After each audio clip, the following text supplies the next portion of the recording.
So God created Henry Ford and so forth and so forth. Where does it end? What created God? Are we simply to believe he is eternal? Now, this question actually appears in Stephen Hawking's book. It came from Professor Peter Singer when I debated him in Australia. It came from Richard Dawkins, and it's also in the Austrian Profil magazine. The argument is this: if you believe that God created the universe, surely that's ridiculous, because it doesn't explain anything, because you're going to have to ask who created God. Who created the creator? Then you're going to have to ask who created the creator that created the creator, and so on, ad absurdum. So let's forget God and go back to football. Now, I just want to analyze that question because, interestingly enough, I find it coming up a lot now in schools where people have learned it from Richard Dawkins. It's a matter of logical analysis, I think, to understand it. It's an important question, actually. Who or what created X? What does that question mean? More importantly, what does it assume? What created X, or who created X?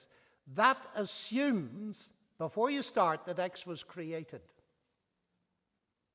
Philosophers have a name for that kind of question. They call it a complex question because it hides assumptions.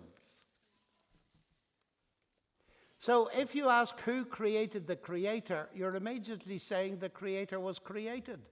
But I've never met a monotheist who believes that the creator was created. Because the claim in the Bible is the creator is eternal. He was never created.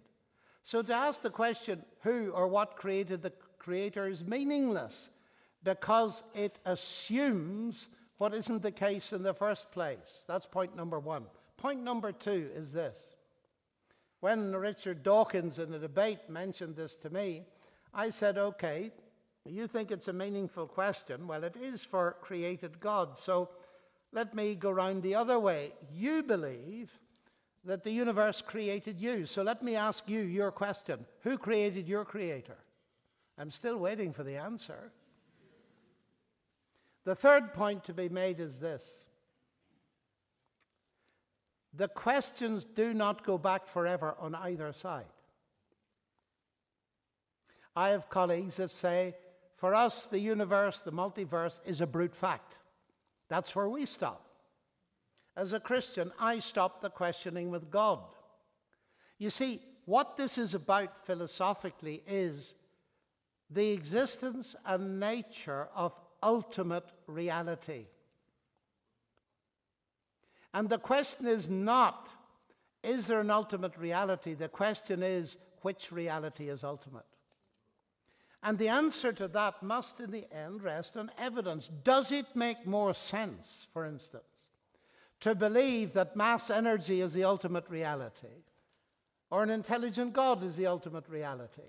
Well, I believe the intelligent God makes more sense because assuming that mass energy is the ultimate reality has all the problems inherent in it which I've been trying to explain to you all evening.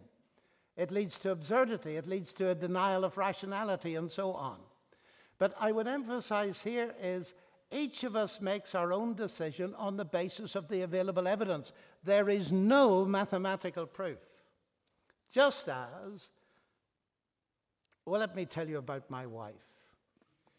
I've been married to her for 45 years, but I couldn't prove to you mathematically that she loves me. I'd stake my life on it, though. There are different kinds of evidence than mathematical, you see. And it's good to remember that analogy because, and this is beside the point here, God, ladies and gentlemen, is not a theory, he's a person.